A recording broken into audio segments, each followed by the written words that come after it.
Welcome to Beyond the Needle, the Aesthetics Business Podcast. I'm your host, Emily Ruse. I'm a former clinic manager turned digital marketing freelancer, and I've had the privilege of helping dozens of aesthetic practitioners across the UK and beyond grow their business. So I know firsthand just how challenging it can be to build a successful aesthetics practice in today's competitive market. Each week, I'm here to share real, actionable strategies and bring on expert guests to help you level up, attract more patients, and build a standout brand.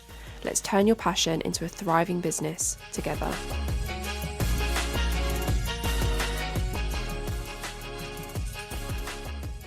Hi everyone, and welcome back to another episode of Beyond the Needle. And today I'm diving into a topic that every aesthetic practitioner knows is important, but very few feel confident about. And that is getting high quality patient testimonials, getting high quality patient content on camera, and turning that into content that actually moves the needle for your clinic. The problem that a lot of aesthetic practitioners find is that testimonials in aesthetics are a different beast. You're not selling teeth whitening or personal training sessions or clothing. You're dealing with privacy, vulnerability, ego, identity, and the fear of judgment. So your patients might absolutely love their results. They might tell you that you completely transform their confidence, but they don't necessarily want their face splashed across Instagram or even shown to your patients in clinic. They don't want their friends and family to know that they've had treatments done, and often talking about that sparks an instant fear within people. So most clinics end up stuck, and you know that social proof is essential. You know that the results you produce speak louder than any other type of content when it comes to promotional content, but you simply don't have enough content to show for it. So in this episode, I'm going to help you change that, and we're going to talk about how to capture the most powerful moments without necessarily needing them on camera, although we will explore that as well, and how to create content that builds trust even when your patients want anonymity. I'm also going to talk about what to do when someone is happy to be filmed and other things you can explore if most of the patients you attract always say no to being on camera, because this is a golden opportunity for content that most clinics completely waste when it comes to it. By the end of this episode, you'll know how to turn everyday patient interactions into compelling social proof, how to make people feel safe saying yes, and how to use testimonials strategically so that they drive inquiries, not just fill a space on your feed. So if you've ever felt stuck, awkward, or under-resourced when it comes to getting patient testimonials, this is the episode for you. Let's get into it.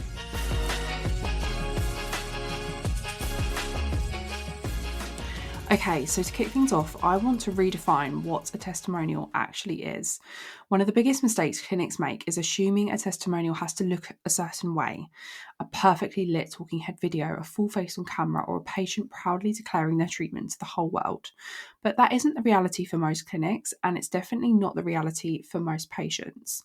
A testimonial isn't a format, it's a story of transformation, a story of how you made them feel in clinic, told in a way that the patient feels comfortable sharing.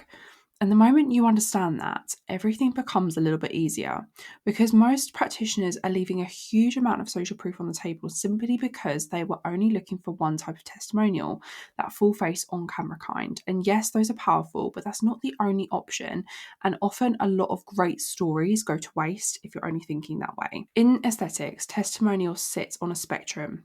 And if you're only tapping into one side of that spectrum, you're missing 80% of the opportunity. So let's break that down. You've got a few different types of testimonials that you could explore here. So you've got the invisible testimonial.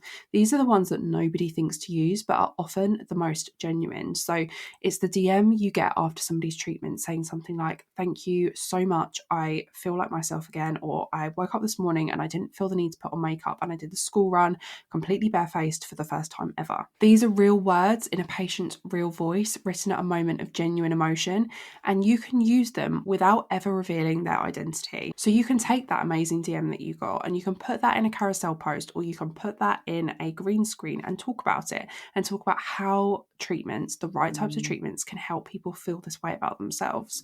Or you can talk about that patient's story whilst keeping them completely anonymous and talk about exactly what you did to help them get there. That is social proof, and that patient didn't even need to give permission for you to use it. And then you've got the partial face testimonial, which I rarely ever see. So not every patient wants to reveal their face, but many are happy to show part of their journey. Or again, going back to green screens, it could be a cropped photo of their lips whilst you talk through the improvements and what you did to help them get there. These types of social proof are discreet and respectful, but they still showcase the transformation to an extent. And you'd be shocked by how many patients say yes to this when you frame it properly. So by explaining to them that you don't need to show the whole face, you can keep it completely anonymous and only film or take photos of the area that they're comfortable with. Once you frame it like that and you help people understand what sharing that result means, they feel safe and they're more likely to agree. And then you've got the story-based testimonial. So this is where you get the most emotional impact. And ironically, the patient doesn't have to appear on camera at all. So you tell their story in your words. And this type of testimonial is great for like hopping onto your Instagram stories and talking about, starting by saying, last month I treated a patient who came to see me because she avoided photos at family events, or one of my patients told me she hadn't worn her hair up in years because she hated her profile, or recently a lady came to see me after a really difficult year. She'd gone through a divorce, her confidence had taken a hit, and she really just wanted to feel like herself again. No face needed, no name needed, just a story that your audience can relate to and see themselves in. And then you would expand on that story by talking about, what you did to help them restore their confidence and how you got them to a place that they're happy with. This kind of content doesn't just build trust, it builds relatability. And relatability is often what nudges a potential patient from curious to committed, because they can see themselves in that story and they can envision what it's like to work with you and what to expect at the end of it. And then finally, you've got the full face confident testimonial. So this is the one that everybody wants and everyone thinks of when they think of testimonials or patient content. They think of the patient on video smiling, beautiful skin, proud of their results. But the thing is, you don't need to start at this level, and this isn't the only type of testimonial that is going to get you results. The patient who agrees to you sharing their cropped before and after photos today could be the person who says, you know what, let's record something properly in 6 months' time. You earn that level of trust with people as they get to know you and as they go on their journey with you. And when someone is ready, that video becomes one of the most powerful conversion tools that you'll ever have. But you don't need to share a full face testimonial every week or even every month within your content. You just need a system that collects stories in many forms consistently, because stories sell, stories reassure, stories build credibility, and they humanize the clinical world, the world that many people fear before they come in and see you for the first time. And when you stop seeing testimonials as a single rigid format and start seeing them as a spectrum of human stories, you unlock a level of content that most clinics never reach. So how do you make patients actually want to share their story? So the first thing that you need to think about here is the environment. So most people will share when they feel like they're part of something worth sharing. If your clinic feels warm, welcoming, beautifully lit, and thoughtfully designed, patients are naturally more inclined to want to take photos, film themselves, or let you film moments of their journey. And that's environmental psychology. So patients think, this is a place I'm proud to be seen, it feels premium, it feels safe, and they're comfortable. So small shifts can make a real difference here. And that could be as simple as a treatment room that doesn't look clinical or harsh on camera, soft lighting that makes people feel attractive and happy to be seen on camera, not exposed. And this could even be a corner of your clinic where you film those testimonials or you take before and after photos. People will share when they feel comfortable, so put the effort into creating an environment where people feel relaxed and they're more likely to enjoy being on camera. Now there are two different avenues that you can go down with the next phase. So if you've got a patient that you feel, and this is going to take a little bit of reading, you're going to need to read people and understand what they might be comfortable with.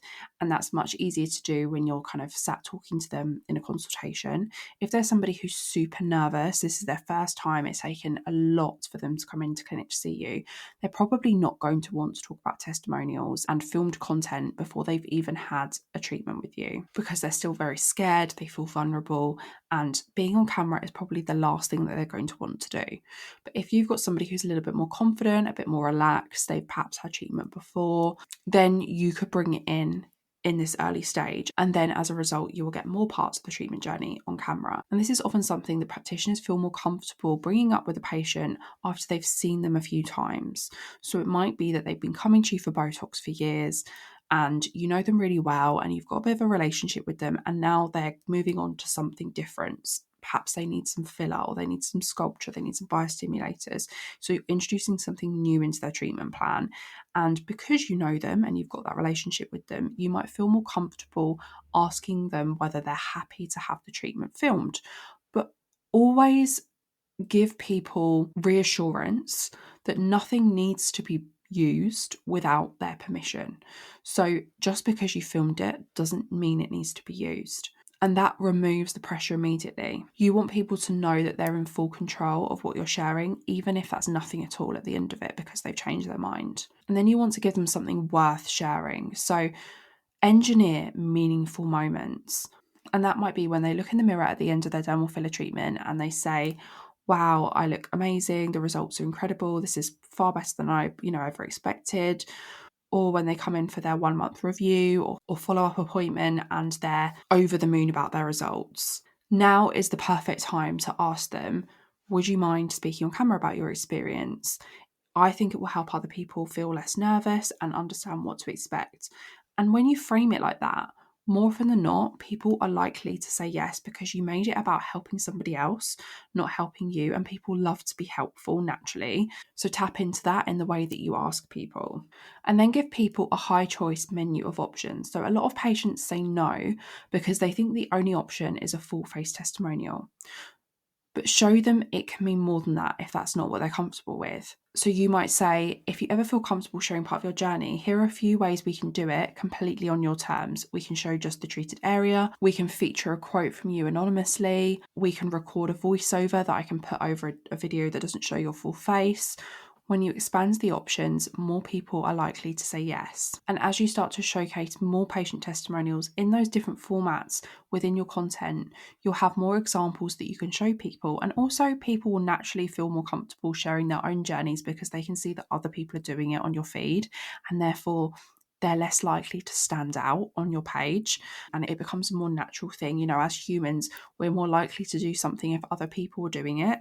So if you've got a feed where you regularly share patient testimonials and there's patients on camera talking, then people are more likely to agree to it because they're not going to feel like they're going to stand out. Now, I wanted to touch on model days in this episode as well, because there will be some of you listening who think, I've literally tried everything and I really struggle to get before and after photos. I struggle to get patient testimonials. I struggle to get treatment content because literally no one wants their face on camera. Now, I do think if you apply some of the things I've talked about here, you will find it easier. And I'm going to talk about more throughout this episode, other things you can try. But I wanted to touch on model days because for some people, they might just feel more comfortable going down this route rather than asking for paying patients. So model days are a really strategic, smart way to build a bank of content. And it's something that can change your entire content pipeline almost overnight if you do it properly. So most clinics don't run model days at all, or they run them in a way that completely wastes the opportunity. They give someone 20% off to take a before and after photo, and that's it. No story, no depth, no video, no testimonial, and then they are not going to get a lot out of that at the end. But a model day done right is one of the most efficient, high leverage ways to get a huge amount of content in a really short amount of time without relying on regular patients to step forward and be happy to be filmed. But the key is to treat it like a production day, not just a discounted clinic session. So here's how to do it properly. Obviously, you're going to want to market it first and foremost. If you've already got an established clinic and you've got followers and you've got patients, then you can probably just put something up on your Instagram stories, or maybe even think about local Facebook groups in the area that you're located to kind of advertise these model opportunities. And I would offer the treatments at cost price, not completely for free, but at cost price, and have some sort of contract in place that people need to sign before they have treatment, so that they are giving you permission to use the content that you take, the before and after photos, the videos, and they're going to give a testimonial at the end in return for this discounted treatment. If they want to revoke their permission for you to use that content, which they are entitled to do at any time, they will then have to pay for the full cost of the treatment. And you need to have this in place to protect yourself, because you don't want to give away cost price treatments and a whole day of your time filming this content, and then obviously the follow-ups, they're going to have to come in due course, which is going to possibly be another day or half day. and then not have any content to show for it at the end and have wasted all that, and you've not made any money out of it and you've not got any content. So you need to think about the admin side of things as well and make sure you've got the right things in place to protect yourself. Like I say, with advertising, it shouldn't be too difficult to find people who are willing to be models to get these treatments at a discounted price. Start with your Instagram stories, maybe have a page on your website, a landing page on your website where people can register their interest so that you've got a list of people that you can contact when you're holding model days. And I think it goes without saying that you'll want to ask people for their date of birth, when they last had treatment, if ever, and to submit photos of themselves, full face, side on, straight on, all of those kinds of things. And then you want to curate your models. So don't just choose anybody. Like I say, it's not just a discount day for any old content or for first come, first served, or whoever replies to your story first. You want to select people who represent the kind of patients that you want more of, have concerns that will showcase your skills clearly. So they actually need to have issues to correct, whether that's dark circles under the eyes or jowls or nasolabial folds or just general tiredness or pigmentation. If you're, perhaps looking for people to do laser treatments on, they need to have concerns that are prominent enough that you're going to get a good visible result on camera. They need to be comfortable on camera, or at least open to it, and understand that their treatment is part of a content project, not just a casual appointment where they'll come in, have a couple of pictures taken, have treatment, have a couple of pictures taken again, and then leave. They'll need to come in for a follow-up, and at that follow-up, they'll need to be willing to have their final photos taken and some video content as well, and do a testimonial on camera. You're looking for people who see the value in being part of something bigger, someone who's excited to tell their story. Those people exist. You just have to look for them properly. And then define the purpose of the day. So you're not just running a model day because you need content. Ask yourself, do I want to build a full case study library for a signature treatment that I offer? Do I want diverse before and afters showcasing different ages and concerns? Do I want raw real-time footage of the treatment process? Do I want interview style testimonials where patients talk about the emotional impact that their treatment has had on them? When you know the purpose, the day becomes structured and intentional, and have a written plan, because structure is what separates average content from content that converts, and it will make sure that you get the return on investment on that demo day. You're probably going to want to invest in a videographer to come in and help you film this, or at least somebody that can come in and record the content for you, because it's going to be the last thing that you're going to want to think about, trust me, when you're welcoming people in, chatting them through what to expect, doing the consultation, doing the treatment, taking the photos. You are not going to want to be thinking about filming that content as well. And you're not an expert at filming content. You're an expert at treating people. So, get somebody in to help you, because again, you want to be getting the most out of this, and you want to be getting the most content out of this. So you want the angles to be right and the lighting to be right and the clips to look good. So I would definitely get somebody in to help film the content as you go. And most clinics massively underestimate what's possible in one day when you're intentional. So here's the kind of flow that I recommend if you are holding a model day. So pre-film interviews, when these patients come in before you even start treatment, get a few minutes of them talking about why they wanted the treatment, how they've been feeling about the concern, and what they're hoping for from the experience. This gives you relatability and emotional context, which is the part that so many clinics miss. Then you're going to want to capture the full treatment process. So not the whole thing, not 30 minutes of injecting or skin treatments being carried out. You want curated, purposeful clips. So maybe small explanations as you're treating, and then close-up clips and clips further out of the treatment being carried out. You want their reactions, their expressions, laughs, questions, all the human stuff. Some really clear treatment shots, a midway mirror check if appropriate, and looking in the mirror at the end of treatment and reacting. These micro moments build trust because they show your skill, your communication, and your patient experience from start to finish. And then I just touched on it a moment ago, but you want their immediate post-treatment reaction. So right after treatment is finished, you hand them the mirror and film a natural response. Patients are never more enthusiastic than in the first 30 seconds of seeing results. That is content gold. Unless, of course, you've done something like polynucleotides or Profilo and you're going to need, a couple of treatments before they see any real impact. And all they're going to see when they look in the mirror are little red swollen blebs where the needle has inserted into their skin, you might need to wait until they then come back for their final follow-up appointment before you get a real reaction from them. But if it's something like filler that they've had, then of course the result is going to be pretty instant, and the reaction that you'll get on camera can be pretty good. And when it comes to photography, you want obviously to get some really good before and after photos out of this.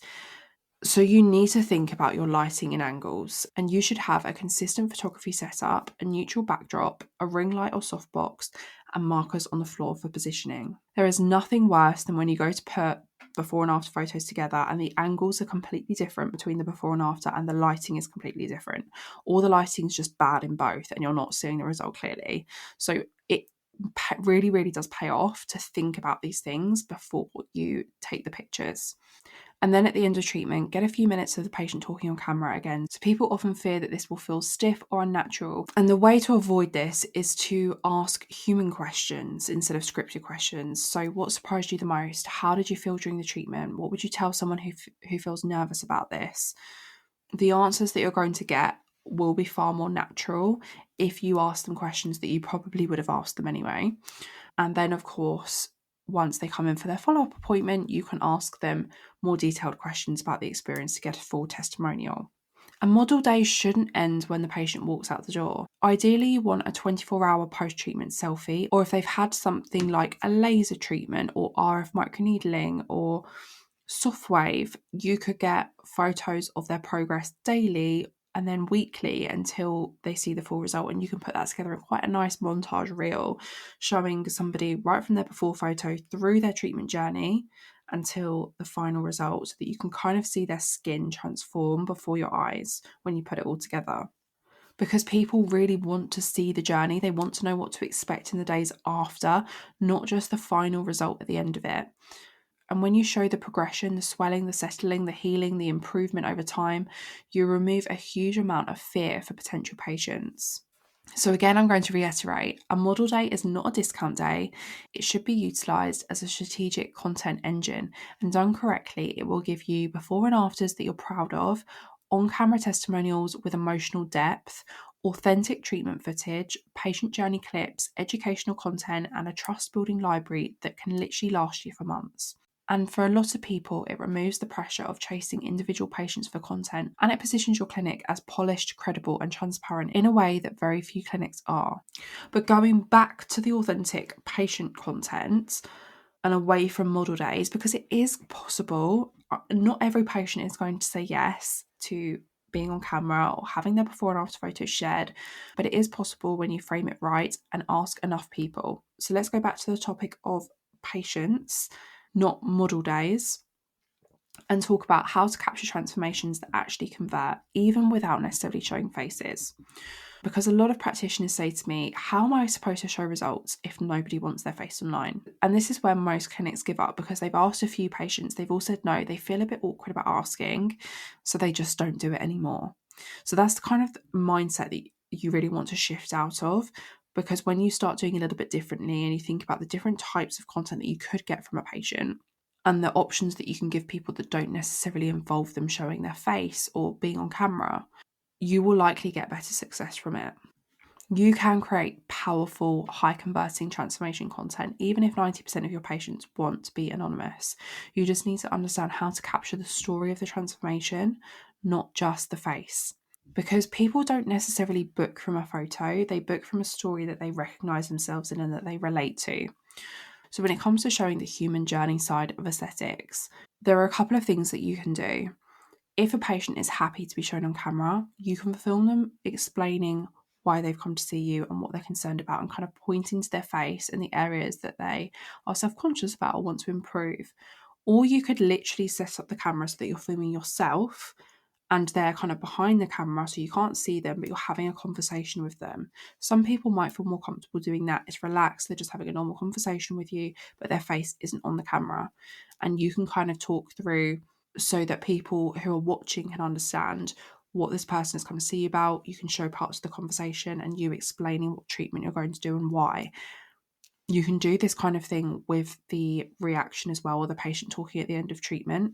You can talk to the camera and talk a little bit about the patient that you've got sat in front of you, why they came to see you, what they wanted to improve, what their concerns were, and then have a little bit of them talking again behind the camera so they can't be seen, but they're talking to you about the result and how it's impacted them and why they're happy.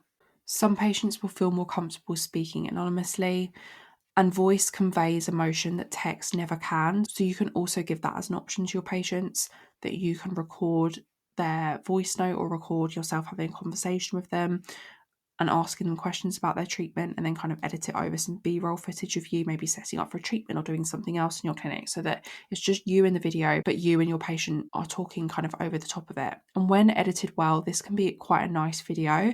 And even though the viewer can't see the end result or the patient themselves, they'll still be able to relate to the things that they're saying. And it still counts as social proof when the patient's talking about how happy they are with their experience of working with you and the impact that the treatment has had on their confidence or the things that they came in to see you to improve. And when you do get somebody who's happy to show their face, don't waste it. Too many clinics capture one clip, one testimonial, one before and after photo, and that's it. If someone gives you permission, maximize the opportunity respectfully. So think about it from multiple angles. It could be a sit down interview style clip where they tell their story in their own words, or a TikTok or reel where they react to their before photo, or a transformation montage of their before and after pictures in different angles set to music, or a Q&A where they answer common worries from other patients, or literally just them laughing with you and celebrating their results, talking about how they went out of the house without makeup on this morning for the first time in years, or they finally feel confident having their photos taken. I work with somebody who is amazing at getting video content from her patients, and she will literally set it up so that the patient is sat on the treatment bed and she stood next to them, and she'll talk to the camera and say something along the lines of, this patient came to see me today because she's concerned about XYZ, and this is the treatment we're going to do. And then there might be some clips of the treatment in there, and then at the end the patient will react, or she might film their follow-up appointment in the same position. So they're sat on the treatment couch and she's stood next to them talking to them, and she asks them questions, how did you find the treatment? How did you find the downtime? Are you happy with the results? And she has such good rapport with her patients that they just come across so natural on camera. It's a very rare thing to see, but I think sometimes it comes down to the relationship that you build with your patients, and if you make them feel comfortable, they won't mind. And because she posts them so regularly, like I said earlier, people kind of associate that with her. People come to see her and they'll say, I came to see you because of your amazing reviews and all of these videos that I've seen on your social media of you talking with patients and them talking about their experience and how happy they are, and they all look so natural, you'd never know they had anything done.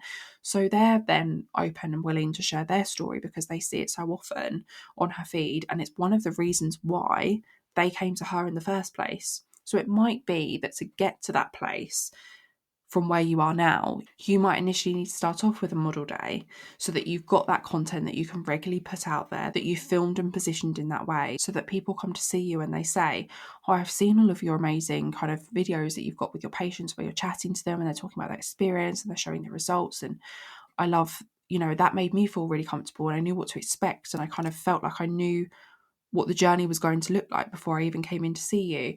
And then they're going to be more willing and open to have their own photos or videos featured on your page as well. I think when you're starting from scratch and you've only ever posted videos of yourself talking or educational carousel posts, and you've not really got any before and after content on there, that it is harder to get people to say yes, because they feel like they're going to stand out in a sea of content that looks nothing like the video that you're going to put out of them. Whereas if you make it a norm in your content and a reason why people come to see you, they're more willing to understand the impact of that content and therefore say yes to being included and in helping other people, because they know what it's like. And it's not all about the testimonials or the treatment content that you can capture on camera.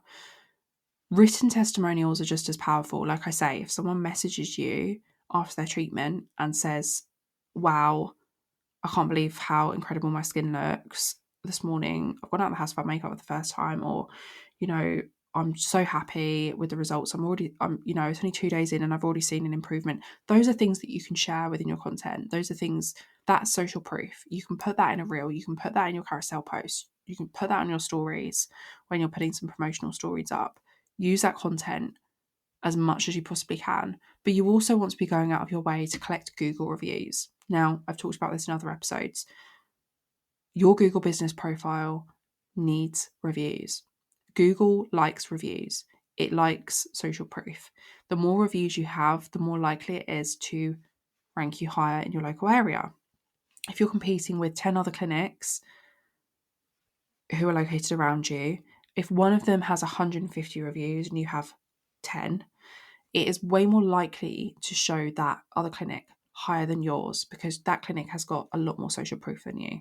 So you really do need to be thinking about your Google reviews as well.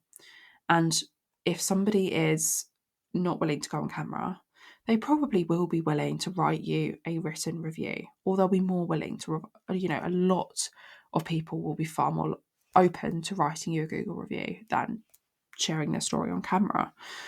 Some people are still very cautious about doing Google reviews because obviously their name comes up. But, in general, people are quite happy to do it when they've got that relationship with you, they've had a great result, and they're really happy with the experience they've had.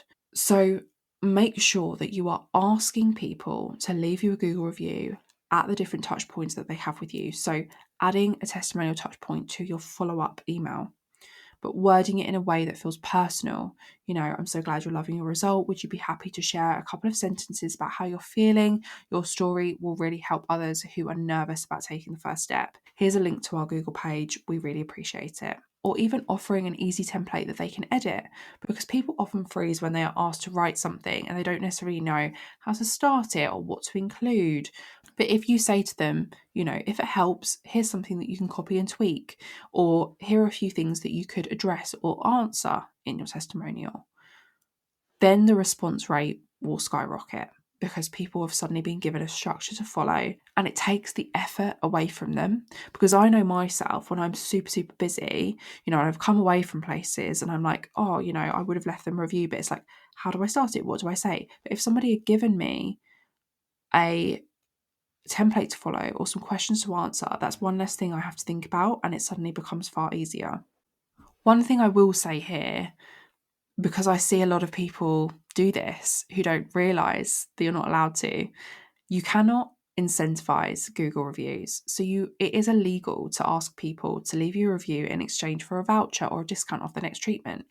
You cannot incentivize people to do that. So you do just need to ask them really nicely, frame it so that it supports you as a business or it helps other people who are nervous about treatment, and make it easy for them by giving them a structure or some questions to answer.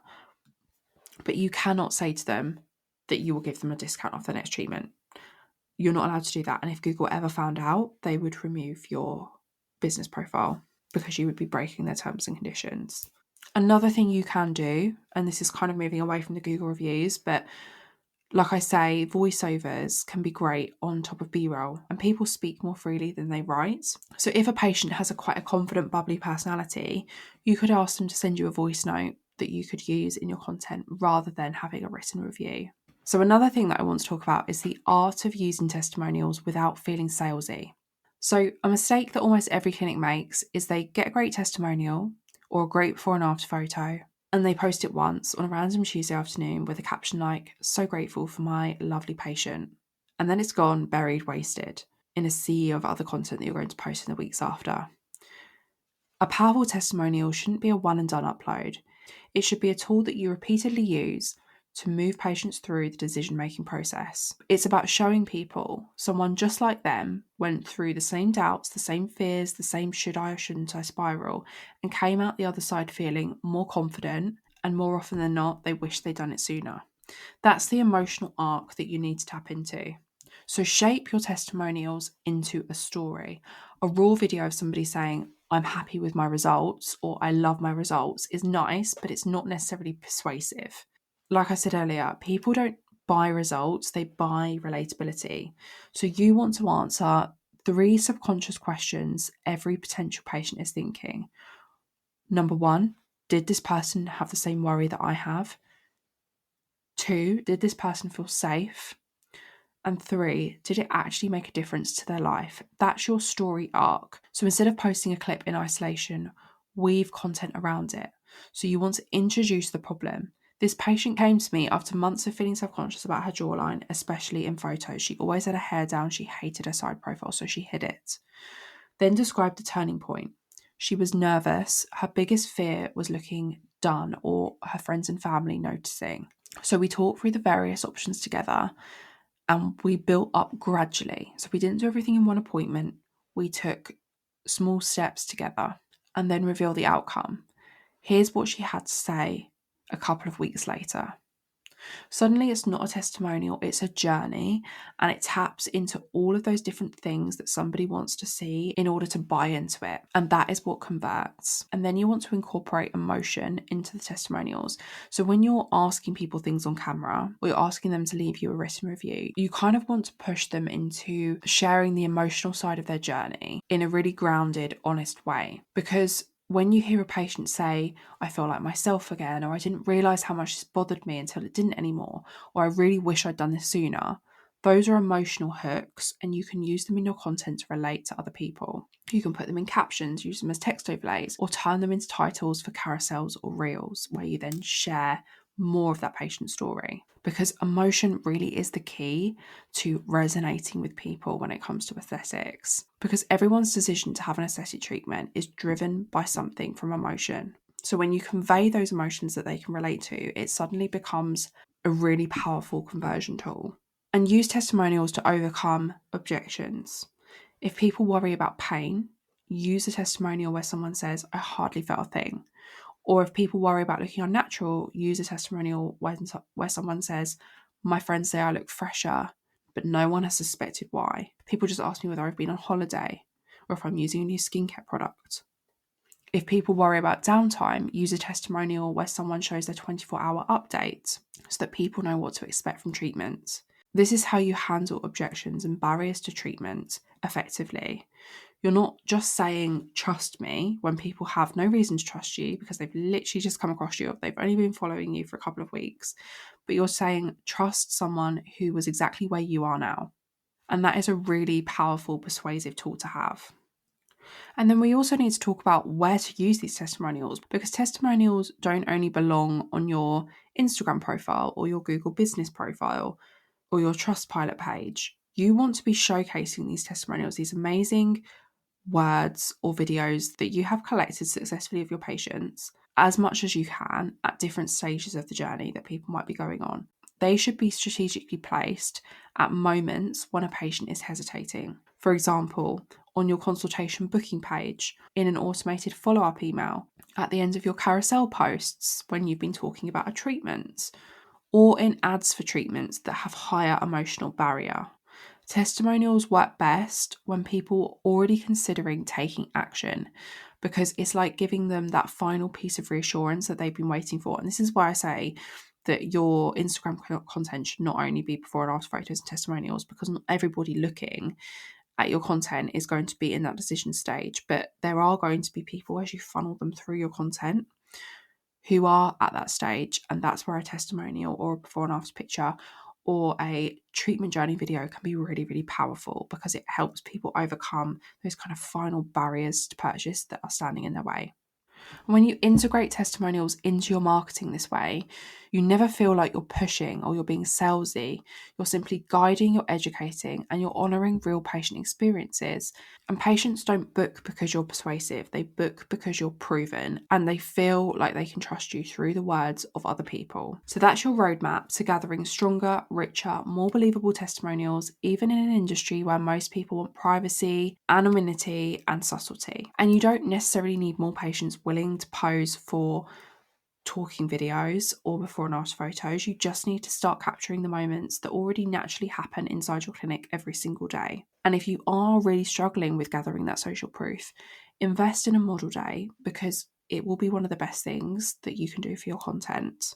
Those small moments That reaction to the first time looking in the mirror after treatment, or a patient talking about why they came to see you in the first place and how their concern was impacting them and their confidence, or that DM that you get from a patient the next day when they talk about how amazing they feel and how great their skin is looking already. Those are the things that people connect with, and that is what builds trust, and that's what turns someone who's been watching you for months into somebody who finally reaches out and says, okay, I'm ready. If you start paying attention to that invisible gold, the reactions, the language, the experiences, your content will feel more human, more grounded, and far more powerful than any scripted testimonial ever could. So I really hope this episode has helped. Thank you so much, as always, for listening to Beyond the Needle. If this episode has sparked ideas or inspired you to try something new in your clinic, I'd love to hear from you. As always, you can send me a message over on Instagram at Bloom and Beyond Studio. Tell me what landed, or even let me know what you'd like to hear about next. And as always, if you enjoyed this episode, make sure that you subscribe to the podcast to be notified when other episodes go live. Leave me a little review if you can, and share this episode with a practitioner friend who needs to hear it. See you in the next episode.